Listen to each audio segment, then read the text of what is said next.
Hi friends, আজকে আমি তোমাদের সাথে শেয়ার করতে চাইছি মা বাবা 31st অ্যানিভার্সারির কিছু ক্লিপস। আমি আর আমার মেয়ে মিলে বিকালবেলা গিয়ে বাবা আর মার জন্য একটা ছোট্ট কেক নিয়ে এসেছিলাম। সেটা মা বাবা জানতো না। তারপর কেক নিয়ে এসে মা বাবা আর মেয়েকে রেডি করে বসিয়ে দিলাম বিছানার মধ্যে কেক কাটার জন্য।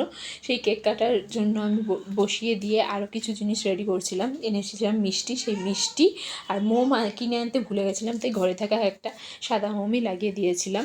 আর এদিকে সকালবেলা মা ভেজে রেখেছিল মালপোয়া আর পাটিসাপটা, সেসবও সাজিয়ে একসাথে দিলাম। তারপর দুজনকে বললাম কেক কাটতে।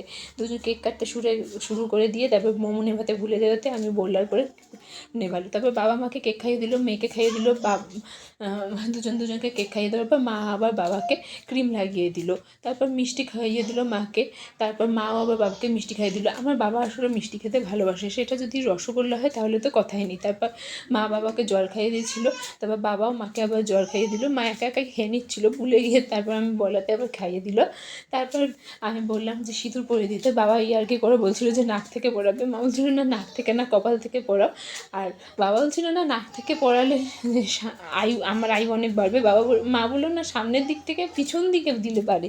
তারপর যাই হোক, আসলে মার ইচিং হয় সিঁদুর পরার জন্য ইদানিং, মানে সিঁদুরে তো প্রচণ্ড পরিমাণে কেমিক্যাল থাকে, তার জন্য আর হেয়ার প্রবলেম হয়, তার জন্য বাবা একবার সিঁদুর পরিয়ে রেখে দিচ্ছিলো। তাও আমি বললাম 3বার পরাতে। তারপর 3বার পরালো। তারপর আবার আমি সিঁদুর পরানোর ভিডিও করতে গিয়ে ফটো তুলতে ভুলে গেছিলাম, তাই আমি আরেকবার পরাতে বললাম। তখন সিঁদুর নিয়ে একটা আবার পোজ দিচ্ছে, দেখো বাবার দিকে তাকিয়ে। তারপর মা বাবাকে কোনো গিফট দেয়নি, কিন্তু বাবা মাকে একটা শাড়ি দিয়েছিলো। এভাবেই আমরা এই দিনটা শেষ করলাম। এটা একটা আমার মেয়ের পুতুল নিয়ে পোজ দিয়েছিলো। কেমন লাগলো জানাবে। বা